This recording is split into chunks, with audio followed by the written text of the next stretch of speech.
नमस्कार दोस्तों, एक बार पुनः आपका स्वागत है। मैं वास्तुशास्त्री आनंद शर्मा एक बार फिर आपके लिए लेके आया हूँ पूरा वास्तुशास्त्र के अनुरूप घर का प्लान। आज का जो प्लॉट का साइज है वो 40 बाई 60 फीट का प्लॉट का साइज है, लेकिन बहुत कम एरिया के अंदर घर का निर्माण किया गया है। जब भी आप कभी भी वास्तु के अकॉर्डिंग प्लान को देखें तो सबसे महत्वपूर्ण चीज होती है उस घर का वास्तु समझना कि आपको बनाना कैसे है, तभी आप सुचारू रूप से एक परफेक्ट घर बना पाएंगे। सबसे पहले देखिए हमने रेडी कैसे किया है प्लान को, वो समझिए। आगे की तरफ नॉर्थ की तरफ रोड जा रही है, मुख्य रोड आगे से जा रही है, ठीक है। यानी कि उत्तर दिशा से अगर आपकी रोड जा रही है तो ये आपका घर होगा उत्तरमुखी घर, जिसको नॉर्थ फेसिंग घर कहते हैं वास्तु अकॉर्डिंग, ठीक है। अदर जो इधर तीन साइड है, एक तो आपका इधर का साइड पड़ेगा, एक पीछे का और एक इधर का। तीनों साइड अलग अलग दिशा है, जैसे इधर आपकी पूर्व दिशा है, पीछे की तरफ दक्षिण है, उधर इधर आपके पश्चिम है। तीनों साइड अदर प्रॉपर्टी है, यानी कि सिर्फ आगे से प्लाट खुला है और तीनों साइड पड़ोसियों के मकान है या अदर कोई भी प्रॉपर्टी है। जब आपका ऐसा प्लॉट हो तो आपको कैसे घर का निर्माण करना है जानते हैं। सबसे पहले आपको अपनी जो बाउंड्री वॉल होती है वो आपको बना लेनी है। ये जो आप देख रहे हैं ये आपकी बाउंड्री वॉल है, यानी कि घर की जो चार दीवारी है जिसको बोलते हैं, ये घर की चार दीवारी आपको बना लेनी है, ठीक है। चार दीवारी के बाद में जो मुख्य दरवाजा लगता है उसको लोहे का हम दरवाजा कहते हैं, जिसको मेन डोर भी कहते हैं। मुख्य दरवाजा आपका वास्तु के अकॉर्डिंग आपका यहाँ लग जाएगा, क्योंकि बड़ा प्लॉट है, आराम से आप एकदम परफेक्ट वास्तु के अकॉर्डिंग मुख्य दरवाजा दे सकते हैं। तो यहाँ पर आपका मेन डोर मुख्य दरवाजा लग जाएगा, ठीक है। उसके बाद में जैसे आप घर के अंदर प्रवेश करेंगे तो 11 फीट 4 इंच जगह आपको छोड़ देनी है। आगे की तरफ खाली जगह छोड़ दी है जो उत्तर की तरफ है, काफी शुभ रहेगी। इस साइड में आपको 8 फीट 3 इंच जगह छोड़ देनी है, पीछे की तरफ 2.5 फीट और इधर आपको 2.5 फीट जगह छोड़ दें।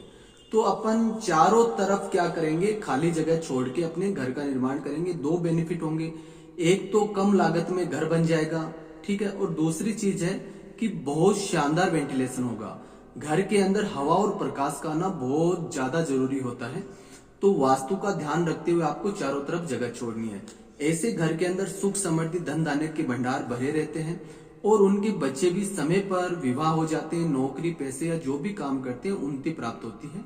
उत्तरमुखी घर होता है वो कुबेर देव की दिशा रहती है, और आप उत्तर दिशा में और पूर्व दिशा में अगर खाली जगह ज्यादा छोड़ते हैं तो ये आपकी कुबेर देव की दिशा है, ये सूर्य देव की दिशा है। तो यहाँ से आपका धन धान्य के भंडार भरेंगे और सूर्य देव की कृपा से जीवन में यश और समृद्धि आपको प्राप्त होती है।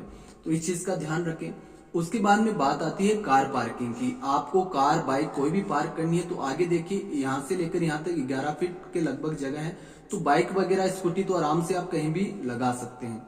कार की बात आती है तो कार के लिए ये जो कॉर्नर है ईशान कॉर्नर, इसके अंदर हमने कार पार्किंग का स्पेस दे दिया है। कितना दिया है, 16 फीट 6 इंच बाई 16 फीट का स्पेस ये कार पार्किंग के लिए अलग रखा है।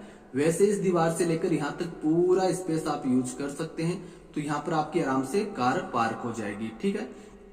ईशान कॉर्नर होने के कारण यहाँ पर कबाड़ कोई भी वाहन है वो खड़ा नहीं करना है, ऐसा ही वाहन पार्क करना है जो आप नित्य रूप से इस्तेमाल करते हैं। अगर आप कोई भी खटारा या कबाड़ वाहन यहाँ पर खड़ा कर देते हैं तो वो एक बहुत बड़ा वास्तु दोष हो जाता है और घर के अंदर काफी परेशानी देखने को मिलती है। उसके बाद में देखिए, आप घर के अंदर प्रवेश करने के लिए हमने एंट्री जो आपकी रहेगी वो आपकी यहाँ से एंट्री रहेगी, ठीक है। ये हमने सिट आउट, यानी कि आप देखते होंगे जो सीढ़ियां होती है घर के अंदर जाने के लिए, 2-3 सीढ़ी आपकी लग जाएगी जो बड़ी सीढ़ी के ऊपर जाने के लिए, यानी कि 2 स्टेप आपके यहाँ पर लगेंगे।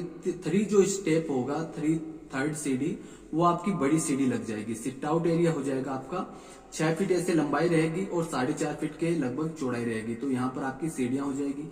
जैसे आप अंदर प्रवेश करेंगे तो देखिए वास्तु के अकॉर्डिंग आपको यहाँ पर अपनी चौखट देनी है।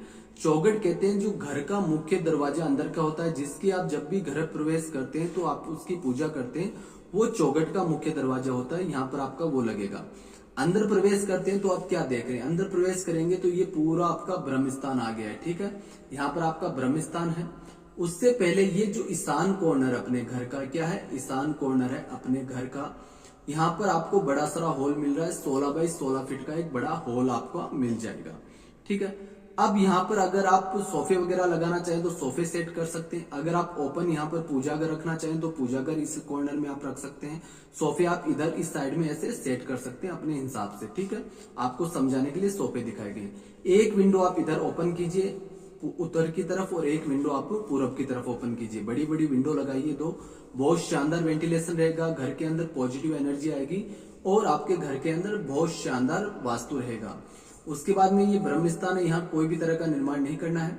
यहाँ पर हमने इतनी दूर तक एक दीवार दी है ताकि अगर आप एल शेप में यहाँ सोफे लगाते हैं तो यहाँ पर आप टीवी लगा सके। उसके बाद अंदर आते हैं तो आप देख रहे हैं 16 फीट बाय 10 फीट का डाइनिंग एरिया दिया गया है। एक विंडो यहाँ पर दी गई है और एक छोटा दरवाजा इधर आने के लिए दिया गया है। तो बहुत शानदार तरीके से आपका डाइनिंग एरिया रहेगा। विंडो होने के कारण काफी हवादार रोशनी से भरपूर रहेगा। सूर्य की पहली रोशनी डायरेक्ट आपकी डाइनिंग एरिया में आपके हॉल के अंदर डायरेक्ट आएगी क्योंकि बड़ी बड़ी विंडो दी गई है। उसके बाद में देखिए आगे हम प्रवेश करते हैं। ठीक सामने प्रवेश करेंगे तो यहाँ पर वाश यानी कि हाथ धोने के लिए आपका वाश बेसन लग रहा है। डाइनिंग एरिया यहाँ है तो हाथ धोने के लिए आपको किचन में नहीं जाना पड़ेगा, यहीं पर हमने आपका वाश बेसन लगा दिया है। उसके बाद आप इधर प्रवेश करेंगे, 10 बाय 10 फीट का किचन दिया गया। किचन यहाँ पर क्यों दिया गया है, सबसे बड़ी बात आती है क्योंकि ये आपका अग्नि कॉर्नर है। अग्नि कॉर्नर के अंदर किचन रखना काफी शुभ होता है, तो आपको अग्नि कॉर्नर के अंदर ही किचन बनाना है। एक विंडो आप पीछे की तरफ दे सकते हैं, आप चाहें तो एक विंडो इधर भी दे सकते हैं। अगर आप चिमनी लगा रहे हैं तो आपको विंडो इधर ही देनी पड़ेगी, ठीक है। तो आपका ये किचन हो गया, किचन की ऐसे स्लैब लग जाएगी। उसके बाद में किचन के अंदर इधर आप जाते हैं, यूटिलिटी एरिया दिया गया है, बर्तन वगैरह धोने का ये एरिया रहेगा जिसकी एक विंडो हमने पीछे की तरफ दे दी है। तो बहुत सोच समझ के शानदार तरीके से हमारे सारे प्लान रेडी किए जाते हैं। जब भी आप अपने घर का निर्माण करें वास्तु का पूर्ण रूप से ध्यान रखें। अगर आप चाहते हैं हमसे वास्तु के अनुरूप पर्सनल वर्क करवाना तो आप फीस देके अपना पर्सनल वर्क करवा सकते हैं। व्हाट्सएप नंबर हमारे दिए रहते हैं, आप कांटेक्ट कर सकते हैं। हमारे यहाँ पर पूरा 2D वर्क होता है, 3D वर्क होता है, आगे का एलिवेशन की डिजाइन का वर्क होता है और इंटीरियर का भी वर्क होता है, कंप्लीट वर्क होता है। तो इस चीज का ध्यान रखें। उसके बाद में देखिए किचन हो गया, ये वाश एरिया हो गया, यहाँ पर आपका डाइनिंग हो गया। अब आप इधर प्रवेश करते हैं तो कॉमन लेटरिन बाथरूम यहाँ पर दिया गया है, ठीक है। कॉमन लेटरिन बाथरूम आप देख रहे हैं यहाँ से लेकर यहाँ तक आपका 7 फीट के लगभग लंबाई है, 6 फीट चौड़ाई है। यहाँ पर आपका पोर्ट लग जाएगा लेट बाथ का और यहाँ पर हाथ धोने के लिए वॉश बेसन लग जाएगा। यानी कि लेटरिन बाथरूम अलग है, बाहर आएंगे तो यहाँ पर वॉश बेसन लग जाएगा बाहर की तरफ, ताकि आपके यूजफुल रहे। एक विंडो हमने इस तरफ दी है ताकि अच्छा आपका वेंटिलेशन हो सके। तो ये आपका कॉमन लेटरिन बाथरूम हो गया। फिर आप इधर प्रवेश करेंगे, ये क्या आ गया, ये आपका नर्तज्ञ कॉर्नर का रूम आ गया। कौन सा, नर्तज्ञ कॉर्नर का रूम। अगर आपने हमारे पीछे के वीडियो देखे हैं, अगर नहीं देखे तो जरूर देखिएगा, काफी जरूरी जानकारी उनमें दी रहती है कि नर्तज्ञ कॉर्नर में किसको निवास करना चाहिए, नर्तज्ञ कॉर्नर में खिड़की दरवाजों का क्या वास्तु रहना चाहिए, आपका बेड का क्या वास्तु रहना चाहिए और बहुत छोटी छोटी चीजें जिनको आपको ध्यान रखना चाहिए। अगर आपके घर के अंदर कलह रहती है, बच्चे अगर लाइन से नहीं, अगर उनका विवाह नहीं हो रहा, नौकरी नहीं लग रही, वास्तु का कहीं ना कहीं देखिए इफेक्ट पड़ता है। इसमें कोई अंधविश्वास नहीं है क्योंकि जिस स्थान पर आप रहते हैं उसकी पॉजिटिव एनर्जी और नेगेटिव एनर्जी का मानव जीवन पर और पशुओं पर भी असर पड़ता है। तो आप तो मानव है, तो उस चीज का ध्यान रखकर ही निर्माण करें। तो यहाँ पर नर्तज्ञ कॉर्नर है, ध्यान रखें नर्तज्ञ कॉर्नर दबा ना हो, हमेशा इस कॉर्नर के अंदर नीचा रखें और नर्तज्ञ कॉर्नर भारी रखें। एक एक विंडो दी गई है, अच्छे से आपका वास्तु सेट किया गया है। विंडो आराम से आप खोल सकते हैं चारों तरफ क्योंकि ओपन एरिया आपने दे रखा है। तो यहाँ तक आप क्लियर हैं। उसके बाद में देखिए आप इधर प्रवेश करेंगे, ये आपकी सीढ़ियां दी गई है, क्लॉकवाइज सीढ़ी है, पूरी वास्तु का ध्यान रख के सीढ़ी रखी गई है। फिर आप इधर प्रवेश करेंगे, ये क्या आ गया, वायव्य कॉर्नर का रूम है। 11 बाय 10 फीट में बेडरूम है। एक विंडो बेड के डायरेक्ट इस साइड में दी गई है, साइड में, ताकि अच्छा वेंटिलेशन रहे। अगर आप कूलर वगैरह भी लगाते हैं तो भी अच्छा आपका सेटअप रहेगा। उसके बाद में ये जो रूम है इसके अंदर अटैच लेट बाथ दे दिया है। इधर दरवाजा लगेगा, अंदर आएंगे तो यहाँ पर आप देख रहे हैं अटैच लेट बाथ, हाथ धोने के लिए वॉश बेसन लग जाएगा। यहाँ पर आपका लेट बाथ, टॉयलेट, जो भी स्नानघर, वो पूरा सेटअप है। एक यहाँ पर वेंटिलेशन विंडो और वो लग जाएगी, तो अच्छे से इसका सेटअप हो जाएगा। रूम का वेंटिलेशन इस विंडो से हो जाएगा, लेट बाथ का वेंटिलेशन इस विंडो से हो जाएगा। तो ये ग्राउंड फ्लोर का प्लान है, एक बार आप वापस ध्यान से देख लीजिए। प्लान को अपने मित्रों में भी शेयर कीजिएगा ताकि उनको भी बेनिफिट हो, बहुत इंपॉर्टेंट चीजें वो भी समझ सकें। अगर आपका पुराना घर है तो भी आप इसके अकॉर्डिंग वास्तु समझ सकते हैं। अगर आप अपने पुराने घर का वास्तु चेक करवाना चाहते हैं या आपने कोई नक्शा ऑलरेडी बनवा लिया, चेक करवाना चाहते हैं, तो पेड सर्विस रहती है, व्हाट्सएप पर कॉन्टेक्ट कर सकते हैं।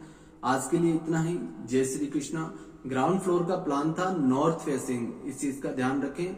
दिशा के अकॉर्डिंग ही घर का निर्माण और नक्शे का निर्माण कराएं। ऐसे नहीं आप नॉर्थ फेसिंग का नक्शा लेके पश्चिम मुखी या उत्तर मुखी घर है और पश्चिम मुखी आप घर बना रहे हैं, दक्षिण मुखी बना रहे हैं, इस नक्शे से ऐसा नहीं होता है। उत्तर मुखी घर का अलग वास्तु होता है और अन्य घरों का अलग वास्तु होता है। जय श्री कृष्णा, जय हिंद।